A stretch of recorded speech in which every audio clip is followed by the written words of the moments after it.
Assalamualaikum warahmatullahi wabarakatuh. Perkenalkan, nama saya Oleh Rizal Tama dengan NIM 230 101 201 301 91. Pada kali ini saya akan mereview materi yang pertama, yaitu anatomi dan fisiologi reproduksi ternak. Pada anatomi fisiologi reproduksi ternak ini, materi yang digunakan meliputi alat dan bahan, yaitu alat yang digunakan antara lain masker sebagai pelindung hidung dan mulut, kemudian handscoon glove sebagai sarung tangan, serta label sebagai penanda. Adapun bahan yang digunakan pada praktikum ini yaitu antara lain preparat awetan, organ reproduksi unggas jantan dan betina, serta preparat awetan, organ reproduksi ruminansia jantan dan betina. Kemudian untuk metode yang digunakan pada praktikum anatomi dan fisiologi reproduksi ternak ini yaitu dengan mengamati sistem reproduksi ruminansia dan unggas, kemudian menyusun organ masing-masing sesuai urutan, serta didiskusikan mengenai struktur, letak, fungsi, dan hormon yang bekerja pada masing-masing organ.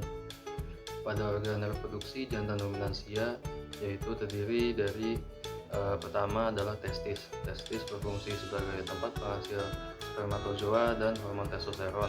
Kemudian yang kedua ada epididymis yang berfungsi sebagai tempat pematangan spermatozoa. Kemudian yang ketiga ada vas deferens, yaitu berfungsi sebagai tempat penampungan semen sebelum diejakulasikan. Kemudian yang keempat yaitu ada vesicula seminalis yang berfungsi sebagai pemberi nutrisi bagi semen. Kemudian yang kelima ada kelenjar prostat yang berfungsi sebagai pemberi aroma khas bagi semen. Yang keenam ada kelenjar Cowper yang berfungsi sebagai penghasil cairan ejakulasi. Serta yang ketujuh yaitu ada penis berfungsi sebagai alat kopulasi. Kemudian pada organ reproduksi betina pertama yaitu terdiri dari ovarium. Ovarium yaitu berfungsi sebagai tempat penghasil sel telur dan juga hormon. Kemudian yang kedua yaitu ada oviduct yang berfungsi sebagai tempat fertilisasi.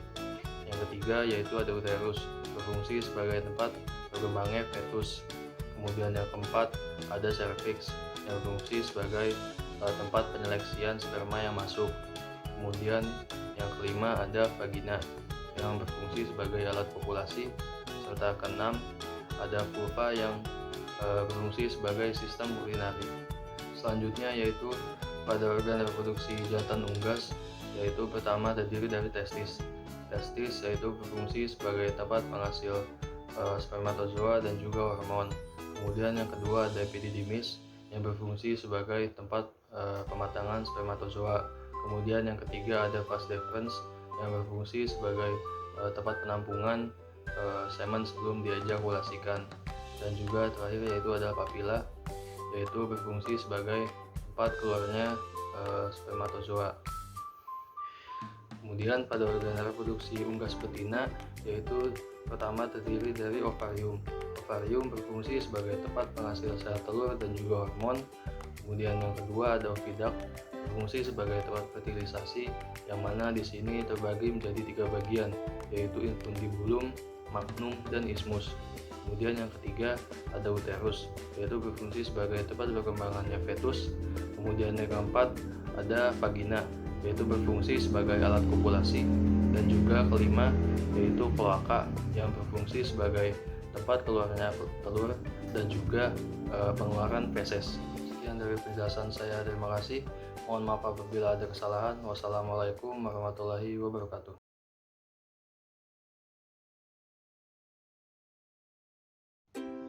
Assalamualaikum warahmatullahi wabarakatuh. Nama saya Dwiron Kurniawan dengan NIM 230101201301009. Ingin mereview acara 2 yaitu gametogenesis dan uji kualitas semen. Adapun materi dan metode yang digunakan pada acara 2 meliputi alat dan bahan. Alat yang digunakan yaitu alat tulis, mikroskop, pipet, gelas ukur, termometer, beker, glass, hemositometer, container, squid, cover glass, object glass, hand counter, bunsen, gunting, dan pinset. bahan yang digunakan yaitu semen beku, iosin, NaCl, nitrogen cair. Adapun metode yaitu mendengarkan penjelasan tentang proses terbentuknya gametogenesis para ternak jantan dan betina, melihat proses terjadinya fertilisasi, mengamati struktur organ dan fungsi dari sel gamet jantan atau sperma dan sel gamet betina atau ovum, dan mengamati kualitas semen secara makroskopis dan mikroskopis.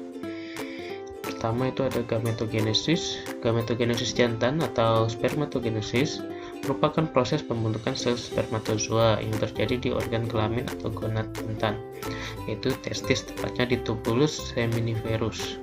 Yang kedua ada gametogenesis betina atau oogenesis. Oogenesis adalah proses pembentukan dan pemetaan sel telur atau ovum pada betina yang terjadi di ovarium. Ketiga ada morfologi sel gamet jantan atau morfologi sperma. Akrosom merupakan tudung kepala sperma yang memiliki ukuran besar, semacam kantong besar berisi banyak enzim. Akrosom mengandung enzim hyaluronidase dan enzim akrosin. Nukleus merupakan inti sel yang dikelilingi oleh sitoplasma, berfungsi sebagai pembawa DNA atau kode genetik dan sebagai pengatur sel sperma. Selanjutnya ada sentriol, terdapat di antara kepala dan ekor spermatozoa atau di bagian leher yang berfungsi sebagai penghubung. Lalu ada mitokondria, terdapat pada bagian tengah leher sperma yang berfungsi untuk respirasi sel dan sebagai penghasil energi untuk membantu zat ekor bergerak. Lalu ada ekor atau bagian yang juga dikenal sebagai flagellum, merupakan alat gerak spermatozoa yang membantu untuk menembus ovum. Itu ada membran plasma, tersusun atas molekul lemak dan protein yang berfungsi sebagai pelindung molekuler terhadap lingkungan di sekitarnya. Selanjutnya ada morfologi sel gamet betina atau morfologi sel ovum. Itu ada sitoplasma sel telur mengandung semua bahan untuk membentuk individu baru seperti protein, ribosom, tRNA, mRNA, dan bahan lainnya. Sitoplasma sel telur sering disebut ooplasma. Membran vitelin yang lapisan transparan di bagian dalam ovum yang berfungsi melindungi sel telur dan mengatur pertukaran zat antara sel dengan lingkungan di luar sel. Selanjutnya ada zona pellucida, merupakan lapisan tebal yang berbasis protein meliputi bagian luar membran vitelin yang membantu melindungi sel telur. Selanjutnya ada corona radiata, yaitu merupakan sel-sel granulosa yang melekat di sisi luar oosit dan merupakan mantel terluar ovum yang paling tebal. Selanjutnya uji kualitas semen. Uji kualitas semen itu terbagi dua, yaitu uji makroskopis dan mikroskopis. Uji makroskopis merupakan pengamatan kualitas semen dengan mata telanjang. Uji makroskopis meliputi volume, warna semen, konsistensi semen, dan pH atau derajat keasaman. Uji mikroskopis merupakan pengamatan kualitas semen menggunakan mikroskop. Uji mikroskopis meliputi motilitas spermatozoa, konsentrasi, gerakan massa, persentase hidup, dan abnormalitas atau kelainan sperma. Ya, sekian dari saya. Wassalamualaikum warahmatullahi wabarakatuh.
Assalamualaikum warahmatullahi wabarakatuh.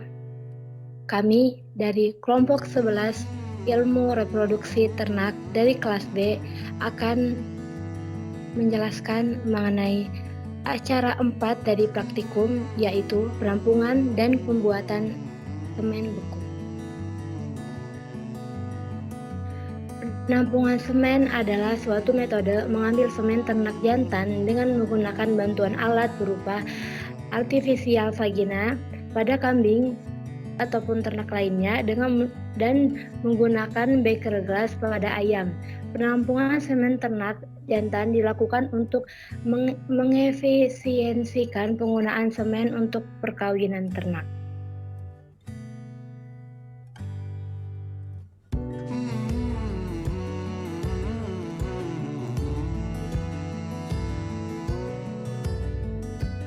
Penampungan semen berfungsi untuk melihat bagaimana kualitas semen.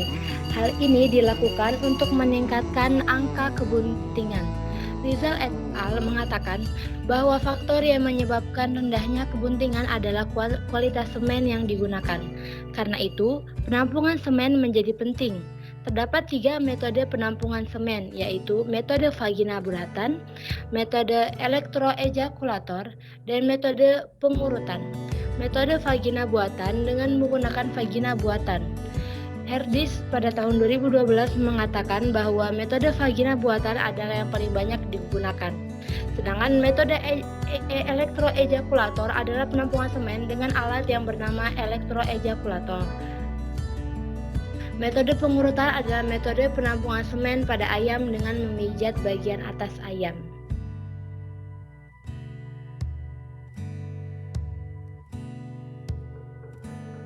Semen yang telah ditampung kemudian dilakukan pengeceran agar efisiensi penggunaannya. Semen yang telah diencerkan kemudian digunakan untuk perkawinan ternak. Perkawinan ternak dibedakan menjadi 2, yaitu perkawinan alami dan buatan. Perkawinan alami dilakukan dengan menggunakan 2 pasang ternak jantan dan betina, sedangkan perkawinan buatan dilakukan dengan menggunakan bantuan manusia dan bantuan alat. Pengenceran semen adalah usaha pemberian larutan pada semen untuk menurunkan konsentrasi semen. Pengenceran semen dilakukan dengan memberi stock solution pada semen ternak. Menurut Dahmani pada tahun 2011, perhitungan volume pengencer adalah volume pengencer sama seperti volume semen dikalikan oleh progressive motility dan dibagi dosis IB, dikurangi volume semen dan pengamatan presentasi dari daya hidup spermatozoa. Pengenceran semen memiliki beberapa fungsi, yaitu sebagai sumber nutrisi sperma, memperpanjang masa hidup sperma, menambah volume sperma, dan sebagai buffer bagi sperma. Tujuan utama dari pengenceran semen adalah menambah jumlah semen dan menambah kualitasnya sebelum diinseminasi dan disemprotkan pada reproduksi betina. Susilawati pada 2011 menyatakan syarat penting untuk pengenceran adalah tidak toksik. Jadi sumber energi, isotonis, mengandung buffer dan dapat melindungi dari dingin, terhambatnya bakteri tumbuh, dan dapat meningkatkan volume sebelum IB. Bahan yang digunakan untuk pengenceran adalah fruktosa sebagai sumber karbohidrat, asam sitrat sebagai buffer, tris sebagai sumber karbohidrat, dan aquades sebagai pelarut.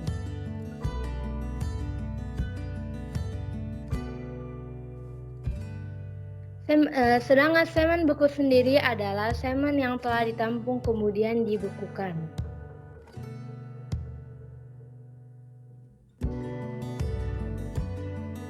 Berikut alat dan bahan yang dibutuhkan. Pada penampungan semen alat yang dibutuhkan adalah seperangkat alat penampung semen meliputi tabung ebonit, inner liner, karet, tabung tulip, kain hitam, pompa, dan spit. Bahan yang digunakan dalam praktikum adalah air hangat, ternak, jantan, dan stock solution. Langkah-langkahnya sendiri adalah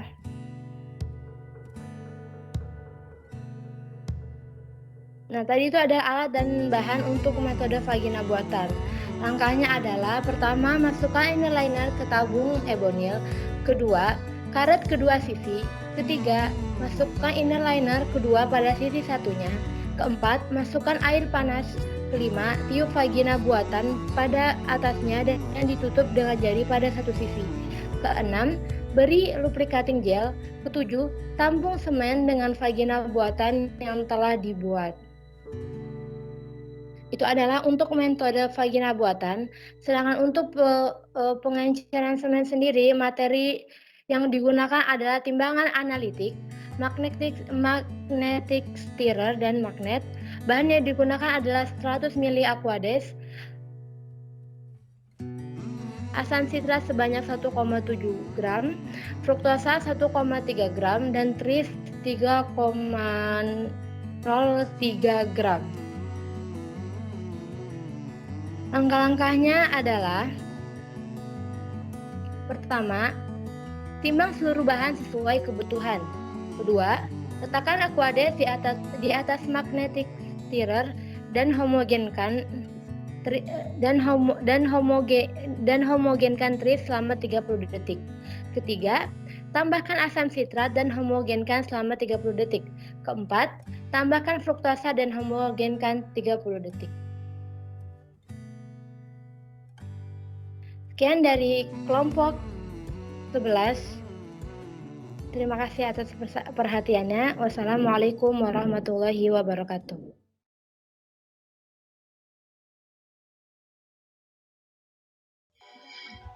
Assalamualaikum warahmatullahi wabarakatuh. Perkenalkan, nama saya Daniel Bagas Samudra dengan NIM 23010120130217. Di sini saya akan mereview tentang praktikum acara kelima ilmu reproduksi ternak tentang inseminasi buatan dan deteksi kepentingan. Yang pertama ada perkawinan alami. Perkawinan alami merupakan perkawinan yang dilakukan oleh ternak sendiri tanpa bantuan manusia.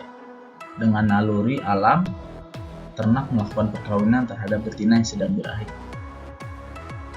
Kemudian ada pun keuntungan dan kerugian dari perkawinan alami adalah: keuntungan yang pertama adalah tidak memerlukan tenaga ahli, tidak memerlukan biaya yang besar, dan yang terakhir, pejantan akan mencari sendiri ternak betina yang sedang birahi. Kemudian ada pun kerugiannya, yaitu berpotensi menurunkan performa, berpotensi terjadi cacat genetik, dan berpotensi perkawinan sedara atau inbreeding.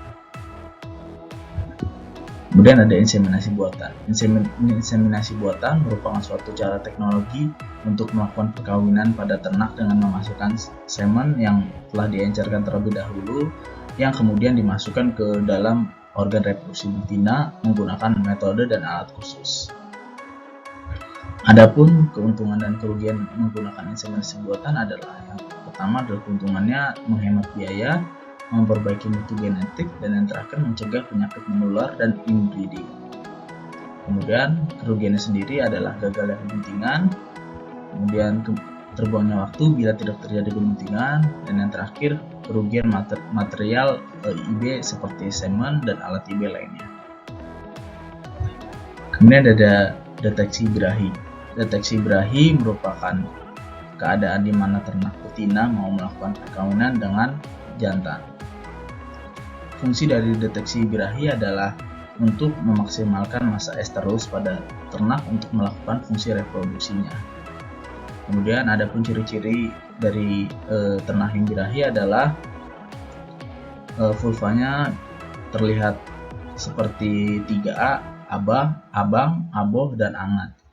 Kemudian ada gelisah, keluar lendir dari vagina, vulva bengkak dan hangat warna kemerahan, dan ekor sapi sering diangkat ke atas. Kemudian ada indikator keberhasilan perkawinan, yaitu conception rate.